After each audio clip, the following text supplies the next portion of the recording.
Welcome to Update 157.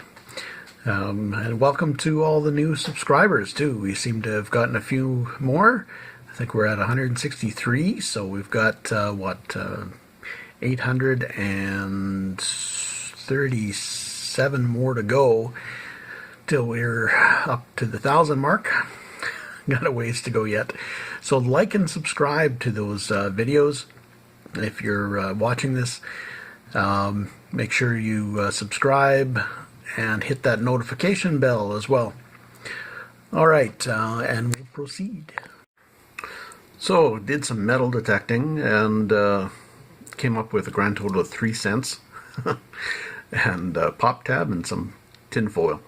And while I was there was a what I assume was a town employee that came over, and she commented on the hole being large, which for a dig hole wasn't that large.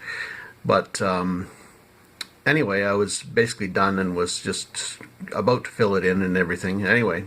But she commented on the fact that the local park has been having some holes put into their irrigation lines somehow. But the lines are PVC. PVC pipe is generally too thick for shovels to hit or to slice through, but I suppose if somebody was digging holes with a sharp edge shovel, it's possible to maybe pierce the line. I don't know. I dig with a trowel, a little trowel, so I really doubt I'm going to be puncturing holes in lines. So yeah, in parks anyway, I dig with the trowel. If it's out in the field, it's not going to matter, then I'll use a large shovel. But for areas that need careful actions, then I'll use that little trowel.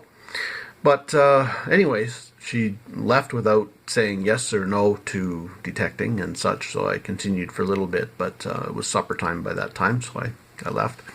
But yeah, didn't find much anyway, but maybe avoid the park for a while. Who knows? Shouldn't really matter too much, but I guess if they're having issues, I don't think it's Detectorist doing it. I suspect what's happening is it's on a bed of gravel or something, and the holes are being worn into it, or maybe ground squirrels or something are chewing through it or something like that. I don't know. Or they got bad PVC somehow. Anyway, yeah, so that was my detecting, or my metal detecting adventure for yesterday. Did pick up a couple things at a thrift. Nice little advertising jug. Does have some chipping, but as a result, I'll tag it pretty cheap and it'll move along. And what else? Oh yeah, I got a really cool tray from the 70s, I'd assume, or maybe 60s. Very cool, just kind of a plastic with a fabric that's laminated in it, but really cool. I thought if I like it, somebody else will love it. So there's that. And also I picked up, when I was in Brandon doing the thrifts, I picked up a piece off Facebook Marketplace I forgot to show you. It's a photograph of McDermott and Clark, which now is McDermott Lumber, I believe. So that's probably their head office, I suspect. I haven't done any research on it to match it up to buildings, whether it's from Winnipeg or Brandon or where. The photographer is from Brandon, so I suspect that was a building in Brandon, but we'll see. We'll do some more digging. Anyway, yeah, so that's it for thrift finds.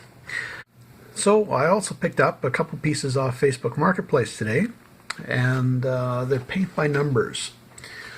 There's one here, and the second, this one here. Now they might look familiar to some of you.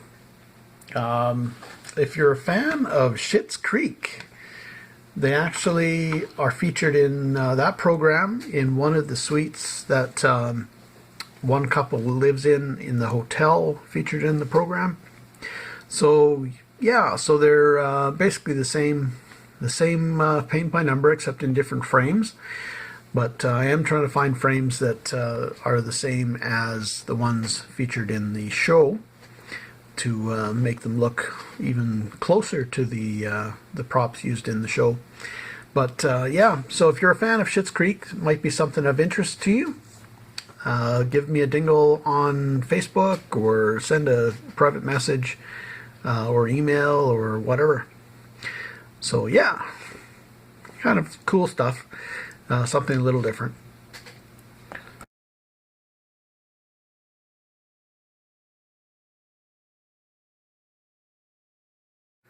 So I haven't done any detecting in the last 4 or 5 days, but I did some on the 8th and did come up with a few trinkets, a couple coins, a little toy, and a reminder that I should be wearing gloves all the time.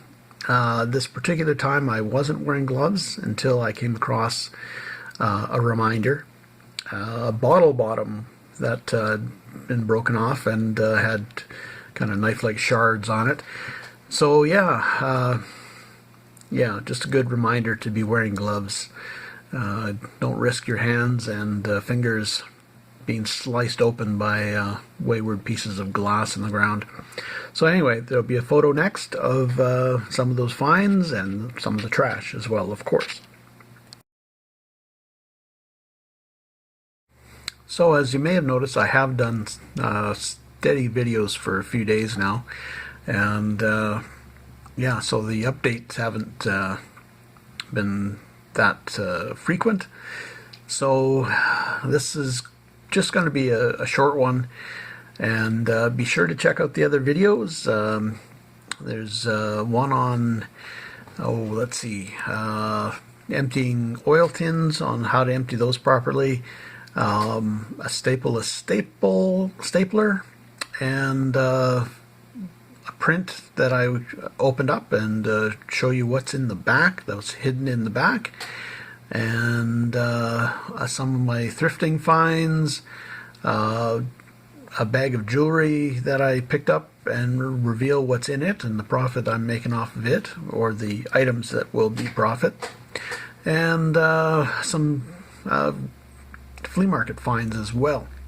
So check all those videos out, and be sure to like and subscribe, and thanks for watching. Take care.